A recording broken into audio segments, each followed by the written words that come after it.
Et après le dessert, eh bien, le café ou le thé, et pas n'importe lequel, le meilleur du monde, celui du Sri Lanka.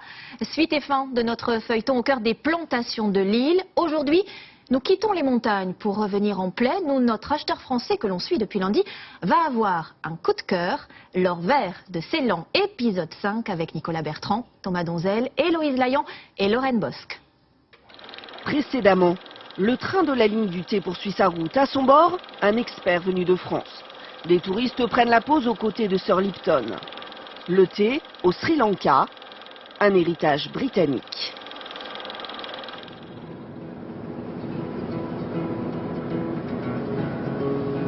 Les montagnes ont disparu, remplacées par des palmiers et une végétation luxuriante. François-Xavier Delmas, le chasseur de thé, arrive dans le sud du Sri Lanka. Région beaucoup moins célèbre pour ses théiers et pourtant, le Français espère beaucoup de la visite. On est dans la plaine, donc il y a beaucoup de plantations ici, très morcelées, avec beaucoup de petits producteurs. Et c'est pas des plantations qui sont nobles, c'est pas le côté british de toute l'histoire du thé au Sri Lanka. Ça, c'est ce qu'il y a dans les montagnes. Mais ici, on est sur des petits producteurs, avec des petites usines et qui ont moins de notoriété. Et pour aller à la rencontre de ces petits producteurs, Hello. Yeah, thank you. François-Xavier a rendez-vous avec une équipe qui travaille pour une des usines de thé de la région. Ils vont de plantation en plantation pour racheter les récoltes. Et sur le bord des routes, ils sont attendus avec impatience. Hello.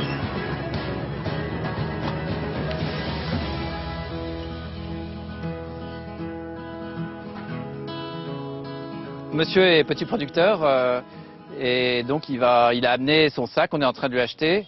J'ai déjà vu le cas où on ne prenait pas le sac de la personne parce que c'était trop grossier et qu'il y avait beaucoup de feuilles abîmées. Ok? Quality, ok? Une fois validée, la récolte est pesée. 22 kilos pour ce sac. Et l'opération va se répéter toute la journée. À 63 roupies du kilo, un sac est acheté en moyenne 10 €. C'est-à-dire 2 fois plus que ce que gagnent les cueilleurs employés directement dans les grandes plantations. Is it good? Tout va bien? Ici, la qualité de vie semble nettement supérieure. Over there. C'est là-bas. How many tea bushes? Combien de théiers avez-vous? 1000. 1000.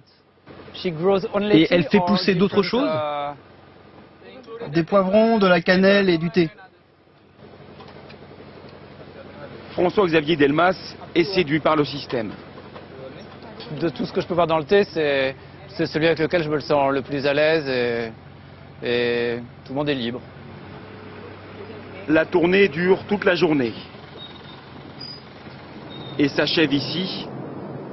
Voici une des usines qui achète la production des petits cultivateurs. François-Xavier va de bonne surprise en bonne surprise, à toutes les étapes de fabrication.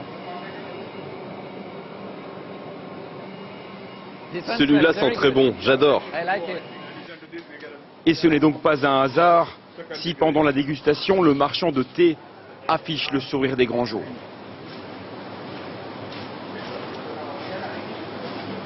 Je termine sur une note heureuse avec enfin ici un très beau thé et qui à la tasse donne exactement tient ses promesses. Et là on est vraiment aujourd'hui dans ce que le Sri Lanka sait faire de mieux. Pour le producteur, c'est une grande fierté aussi. Pour beaucoup de gens, nous produisons le meilleur thé du monde. Et j'espère vraiment que nous serons capables de maintenir ce niveau dans le futur. Le voyage s'arrête là, sur ces plaines sri-lankaises moins renommées, mais pourtant où pousse un thé d'exception. François-Xavier a finalement trouvé ce qu'il était venu chercher, ce que l'on appelle ici le champagne de Ceylan.